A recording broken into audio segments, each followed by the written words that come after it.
podcast that celebrates the wonderfully diverse community of swimmers and fantastic swimming opportunities that exist on the Isle of Wight off the south coast of England. Welcome to the podcast. I'm Sandy Cicognani. In 2019, I started the group Outdoor Swimming Isle of Wight as I wanted to find people to swim with in the sea. Since then, I've been on an amazing swimming journey, meeting some wonderful people who share my passion for swimming. I founded a social enterprise to support and encourage people to swim in the sea, trained to be an open water coach, developed the concept of a sea cafe, and have brought the sport of longe-cote, renamed sea hiking, to the place where I live. I'm part of the Outside Research Study team based at Sussex University, looking at outdoor swimming as a nature-based social prescribing intervention for depression, and I work in the voluntary sector on the Isle of Wight. But the love of swimming is also the name of a series of community events that aim to share information and inspiration and to connect people through swimming. So if you're lucky enough to live on or visit the island, look out for these events coming soon. Follow us on all the usual social media channels and don't forget to subscribe to the podcast for more personal swimming stories. Okay, so today I'm with Jenny Ball, who is a bit of a legend, a swimming legend, certainly in Ryde on the Isle of Wight. Welcome, Jenny. Hello, Sandy. And thank you for coming on this podcast.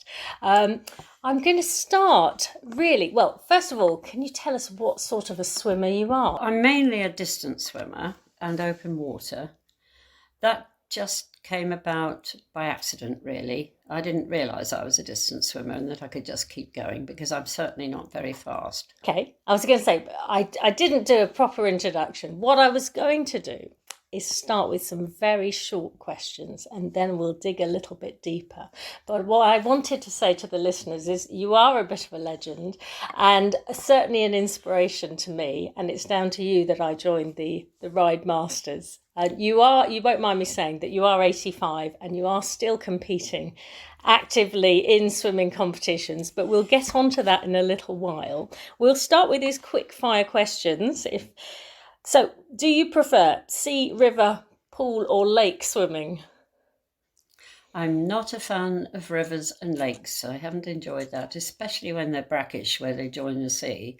I much prefer the salt round my lips than the river water. But I have done some river swimming in the Thames and abroad.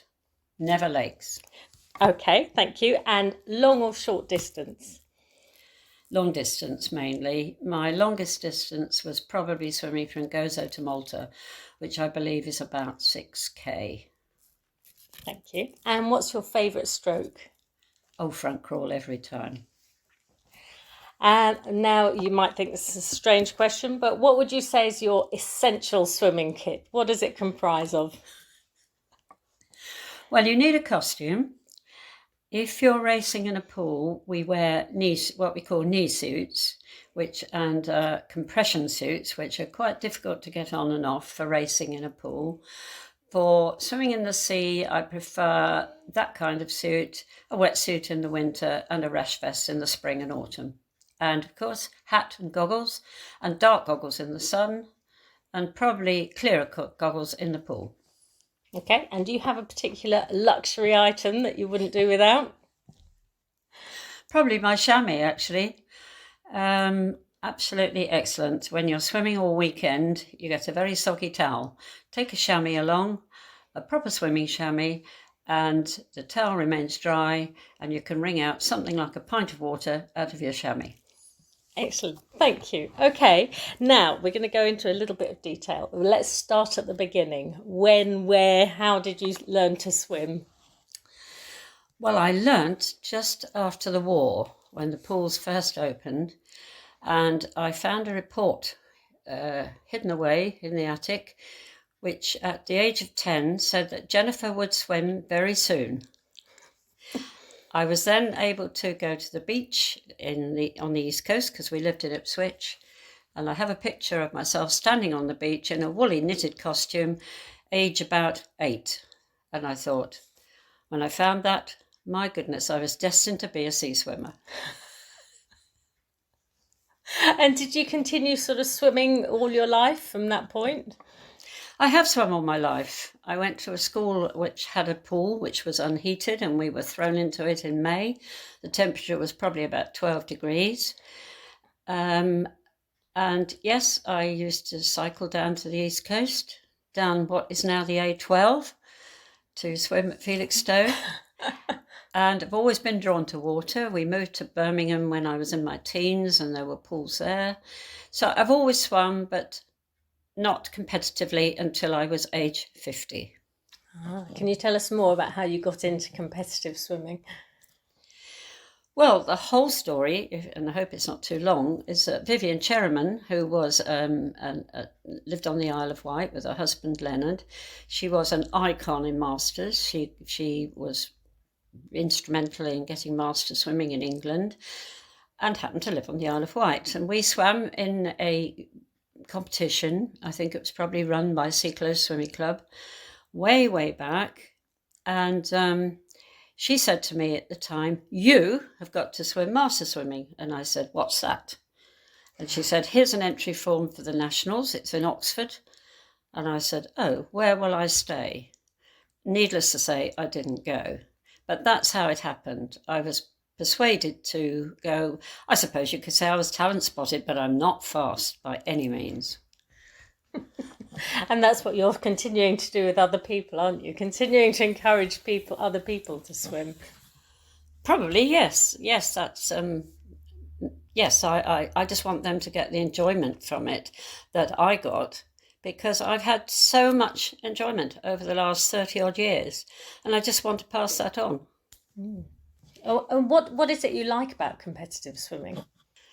I'm not really sure. I think probably the companionship, meeting friends. I've got friends from all over the world I've met at competitions, and it keeps me mobile and it makes me train. Not that I train very hard, but it does. I have to do some swimming to compete, and I do enjoy competing.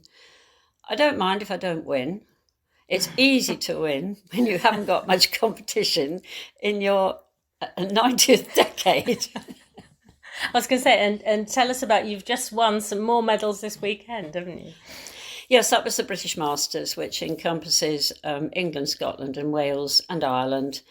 It's always at a 50-metre pool, and it's very heavily subscribed. You have to qualify to get into it, but the qualifying times as you get older become a lot easier. So although I won all my events, I was quite pleased because I actually bettered times which I'd set earlier this year. Excellent, thank you. And can we go back again to when you first started competing? Do you remember the first competition that you did, and how was that? I do. I took myself off to London, and I think I went on my own, and I booked a very dodgy B&B somewhere. And I met somebody on a bus who looked like she was a swimmer and were going the same direction, so she looked after me. And yes, nobody knew who I was, but I was picked up being an isolated swimmer by a London club and invited to join them. I can't obviously train with them, but I did swim with them for a short while, and they've been friends ever since. Excellent, thank you. And what would you say has been your greatest achievement in the swimming world? What are you most proud of? Well, one would be swimming from Gozo to Malta amongst the jellyfish, which I avoided. I'm not sure, really. Probably the international events, and probably swimming in the Eindhoven Canal in the Europeans and overtaking a Dutch lady in her own canal and getting a silver medal. Otherwise, I can't really pick anything out. I just enjoy the whole thing in the pool and in the open water. Excellent. And what would you say keeps you going? Why are you still doing it at 85? Because I can, in a word. There's, I just cannot imagine life without swimming. And the people that I've met and know and encourage and who encourage me, I've had a lot of encouragement myself. And that's what I like to pass on. Yeah. And you're still actively teaching. How did you get into swimming teaching? Tell me more about that.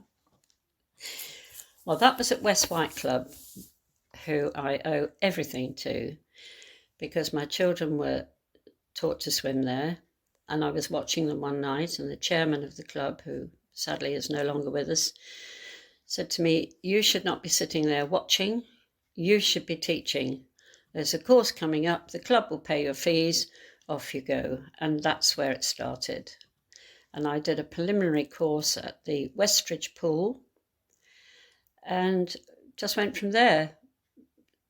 Went on to do teachers, advanced teachers, which has now become level 2. And I was also encouraged to teach adults at West White by the late Shirley Miles. She had tremendous empathy for adults. And I think this is probably what you need, because they vary so much in their ability and their experience and their past experiences of swimming.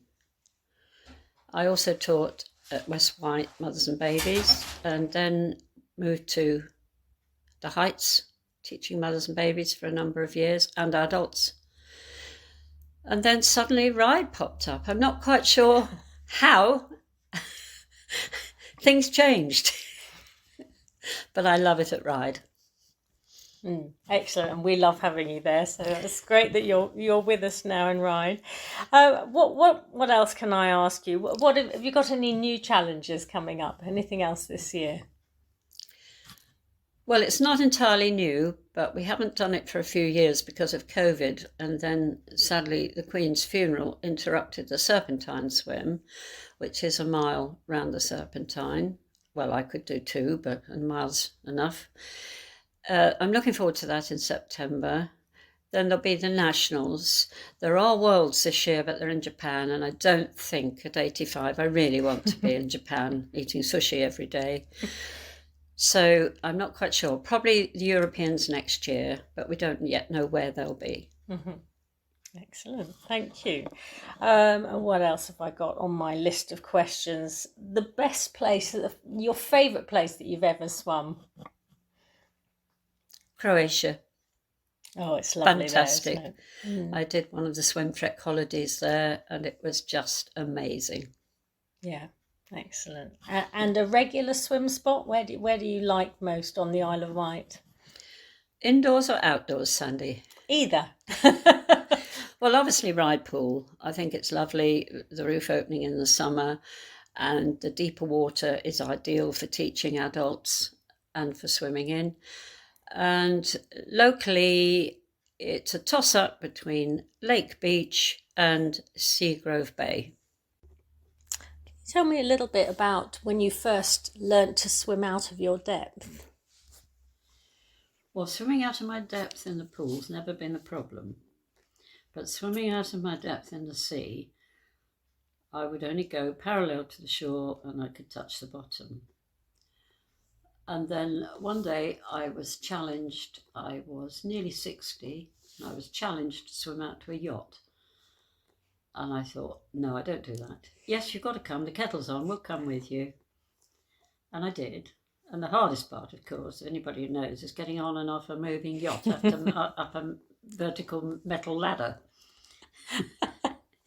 But I did it. And then I think the following year was when I did the first peer-to-peer swim. And in those days, we jumped off the pier, and that was something else. That must have been quite scary, wasn't it? Even at low tide, you went a long way down and you thought you're never going to come up.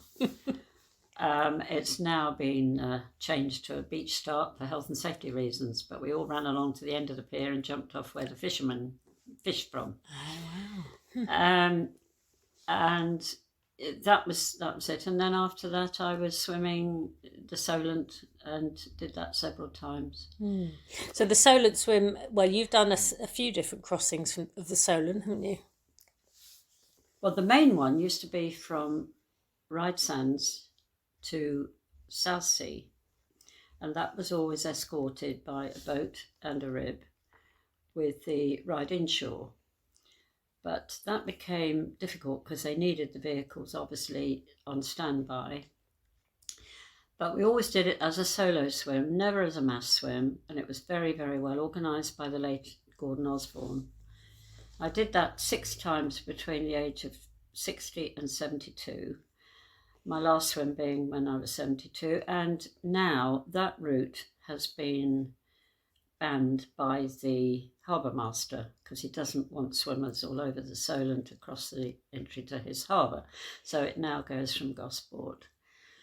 So I was probably the last and oldest lady to do that crossing. And swimming out of my depth now doesn't pose a problem. Don't think about it. The only thing you think about is jellyfish, and I believe there are a few at the moment. Yes, I think there are more and more as the years go on, aren't there? So, and you're thinking of doing the Solent again, possibly? I would love to do it at the ripe old age of 85, but I think the dates this year are not going to be convenient. So it is probably something which is just beyond my reach, but I would love to do it. It would probably take me about between 2.5 and 3 hours, and maybe that's not advisable when you're 85. But maybe when you're 86, it'll be fine. Unlikely, but I'll never dismiss the idea. I never give up. No. I was going to say, it's all been very positive, but there must have been some sort of negative times in your swimming journey. Have there been any particular hairy moments that you remember? Or probably the second time I did the pier-to-pier, it was one of those occasions which was very rough, and it probably shouldn't have taken place.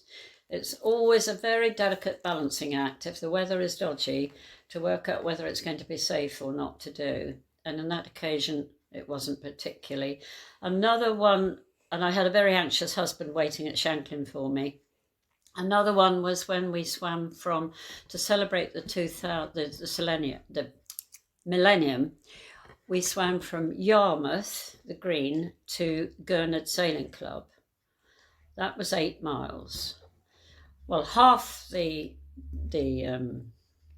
people doing it, there were 24, managed it because the tide changes, and the rest of us were picked up round about Thorness on the support boat because it just wasn't possible to do. But that was another one where it was a little bit dodgy, and I had a very anxious husband waiting because I didn't land at Cowes and he didn't know I was on the boat. oh dear. Yeah, that does sound worrying. And just remaining on the slight negative for just a moment, have you got any sort of regrets at all? My only regret really is that I didn't start sooner and have some sort of experience when I was younger, but I wasn't. I was playing hockey and tennis and badminton, and it never occurred to me to do competitive swimming. I was just encouraged to do that much later in life. But I have no other regrets, none whatsoever, no. Thank you. Thank you. In a few weeks, I'm taking part in the Pier-to-Pier, which I believe... Are you doing it this year? I am. I do it every year. I've done it since I was 60. And for those that don't know about the Pier-to-Pier, how would you describe it? It's a swim from Sandown Pier to Shanklin, which is no longer there, but we still call it the Pier-to-Pier. It is just under 2 miles, but it's tidally assisted, so that it's quite a quick swim, and it's very pleasant. In all its time, I think it's only been cancelled due to COVID. Also, I think there was one year where the weather was just too bad, and there was another year where the weather was bad on Friday, turned out on Saturday okay, and that was one of the years that I was running it, which I did for 5 years, because the club at Sandown, which no longer exists, used to run it. They ran it for years and years, and then their chairman went off to live abroad and asked us if we would do it. And so with my very supportive husband, who would be on the computers doing all the results, we ran it for 5 years. Unfortunately, it's still running, and it's going from strength to strength. It's always oversubscribed. Very popular swim. Yeah, and next year I think it's celebrating its 70th anniversary. Well, I didn't realise that. I knew it was 60 odd years. Yep, 70 next year in 2024, I believe. And was set up as a informal competition between the longshoremen and the fishermen at Shanklin as a challenge. I didn't know that. And it's been run ever since and become more and more competitive, in that it's now run in age groups, and some people are very competitive, others just do it to say that they did it. Excellent. I was going to say, and talking of competitions, are there any other open water swimming competitions that you'd recommend people take part in? Well, there is a national masters one, but that's up near Sheffield. It has been in various locations. Not sure whether I shall make it this year because transport's always difficult. There is also a regional one, which is usually in a water sports centre in Chichester. I'm not sure where that is this year. That's quite a nice one.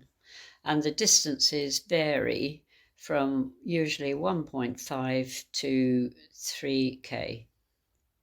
Excellent. Thanks. Okay, so all this swimming must have taken up an awful lot of time. What are your family said about it, or are saying about it now? Well, basically, I didn't start it really until the family had all left home. And I'm not sure whether they think I'm mad or whether they're proud of me. They don't say a lot. They're boys anyway. My husband is very supportive. But again, it's he will come with me if I'm going any distance, and he loves the foreign trips. He's had his own life of sport. We met through sport. We met on a badminton court. Oh, right. So we've both had our own sport. I had a break for bringing up the children, which I didn't resent at all. Encouraged them all to learn to swim. And it's just been a life of sport in this household, really. How lovely. So there's no problem. I do get a little bit of comments about how much time I spend, but I don't spend that much. Some people go every day, very dedicated. I'm not. If I get 3 swims a week, then that's a bonus. Excellent. Yes, I was going to ask you, anything else about your sort of training schedule, and whether you have any advice. Certainly for me, to getting the balance right between training enough and not wearing yourself out. I think you just do what you're comfortable with. I'm very lucky to have the physical fitness to be able to do it. Most grateful for that. And I think you just do what feels right for you. I could train much harder than I do with the masters and wear myself out, but I can't keep up with the younger people. So I just do what is comfortable for me. And I was very surprised to better my times because I haven't really worked that hard for it. Excellent. Thank you. And you were saying, who would you say have inspired you in your swimming over the years?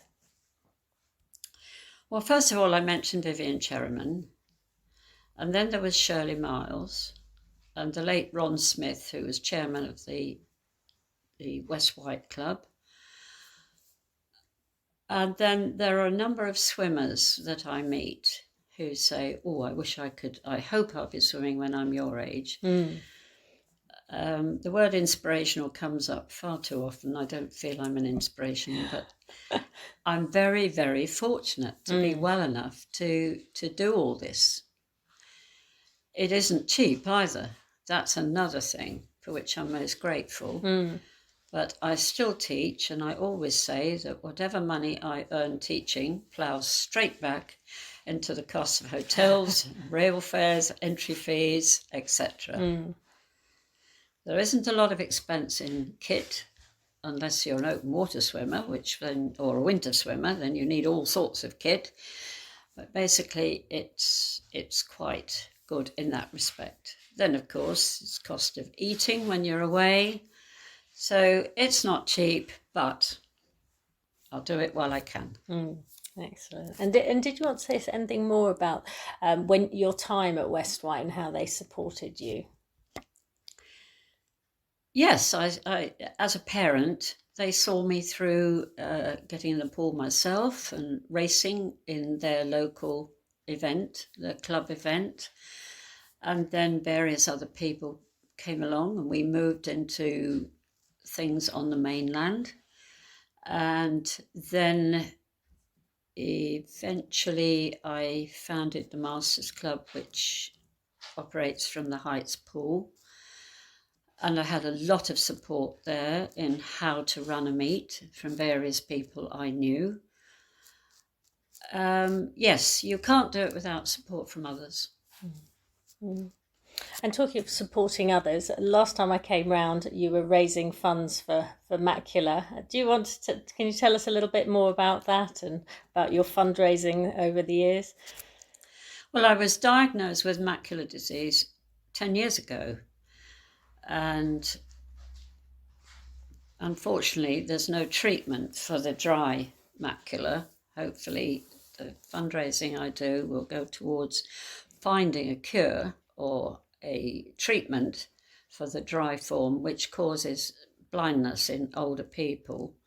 I've been very, very lucky because it then turned into the wet version, which means there's little bleeds in the back of the eye, which are zapped with injections. And a lot of people are very fearful of those, but it's really always worth the momentary experience of pain. And so I've set myself up to raise funds for them, and I get sponsored for swimming in the Serpentine, and people are very generous. And over the years, I've raised several £100. And also, I have my garden open, which raises over £300 this year. Yeah. Which I shall be sending up during Macula Week, which is during June. So I'm pleased to be able to plough something back into society for what I consider to be my passion. Yeah, that's amazing. Thank you so much. I think I'm going to let you go in a little moment. Thank you for all your time and for continuing to be an inspiration to all of us, certainly all of us swimming at Ryde at the moment. Have you got any final thoughts about swimming and about the way things are going? Master swimming in particular is becoming more and more competitive. As I mentioned earlier, there are qualifying times for the bigger events. And because so many swimmers are now involved in master swimming and in open water swimming, especially since COVID, I think it is going to only go one direction, and that is up. And it'll be difficult for some people to compete in the bigger events. There are lots of local events, which are also interesting. From my own point of view, at my age, I haven't got to worry too much because qualifying times are quite easy. I did say I'd like to swim into my 90s, but I'm not sure. I think it all depends on the health of myself and my husband and generally the situation that we're all in. Mm. And any advice that you would give to others who are any advice generally on anyone who's thinking perhaps of becoming a competitive swimmer in later life, perhaps? Well, the advice that I had when I started at 50, which is a bit late because I'm competing against people who I regard as real swimmers. They were champions in their youth. And when they're in the pool with me doing the same event, I do not get the gold medal. I'm very happy about that. But in terms of encouragement, I was told, look at this list of results, start at the bottom, not at the top. You've got ex-Olympic swimmers up there. Start at the bottom and work your way up. And for people thinking about going into competitive swimming, do it. It's great fun. It keeps you fit. And I would say it's the best sport because there's very few things which prevent you from swimming physically. Thank you. And very final thought, it might feel like a repetition, but why, in summary, do you love swimming? I often ask myself that. I'm swimming 3K somewhere, plodding through the water, thinking, why am I doing this? I think it's because I know I can. And I'm very, very fortunate. And I just love it. And I love encouraging other people to get from it what I have got over many, many years. Thank you. Thank you so much, Jenny. Thank you for your time. And I'll see you down on the beach sometime soon. Bye-bye.